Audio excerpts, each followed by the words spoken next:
and really become the voice for the farmers of Ohio and the country. Chris?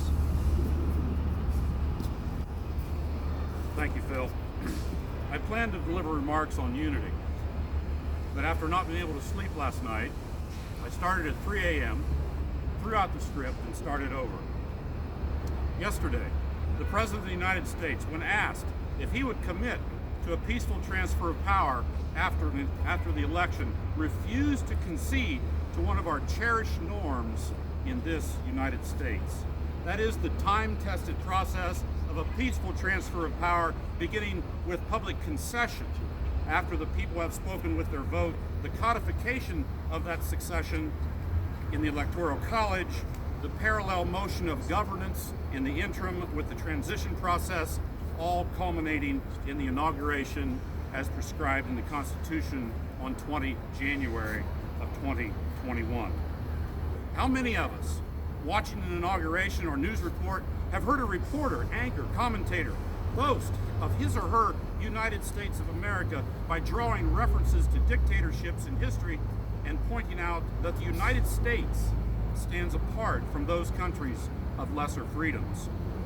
What sets us apart is always has been, and always will be forever, the peaceful transfer of power after an election.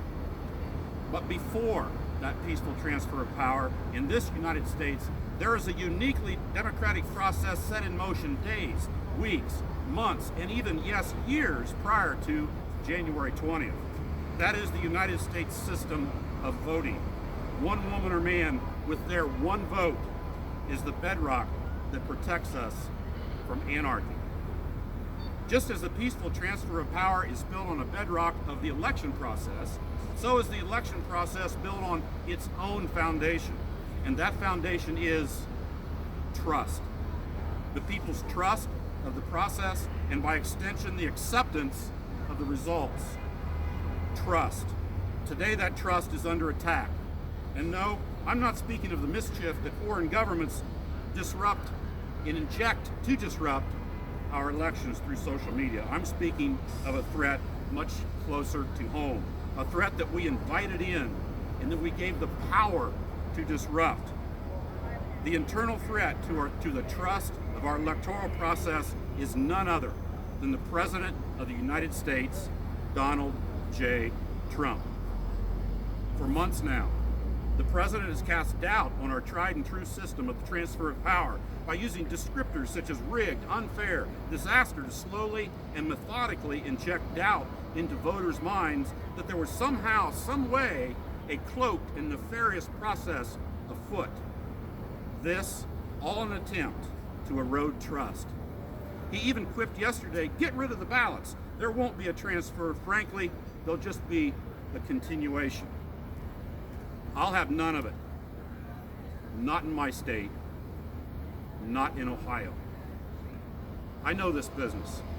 I served on the Shelby County Board of Elections for 12 years prior to March 2019, most of that period as chairman. I know this system, and I know its strengths. I know its safeguards. It's a solid system.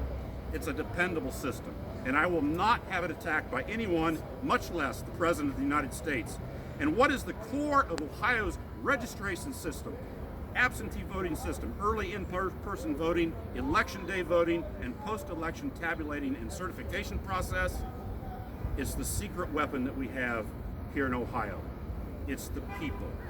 Those responsible are divided up among hundreds of trusted Ohio patriots. People like you, me, Board of Elections members, directors, deputy directors, clerks, voting location managers, and precinct election officials. Mr. President, if you or your army of disruptors come after the integrity of this election system in Ohio, you got to get through these people first. You got to get by me.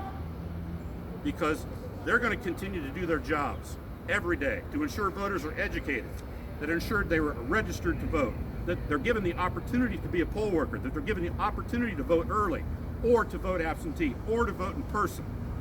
And finally, they're going to ensure that the vote count of absentee, early voting, and election day voting are reported out accurately and totally before November 24th, as prescribed by law.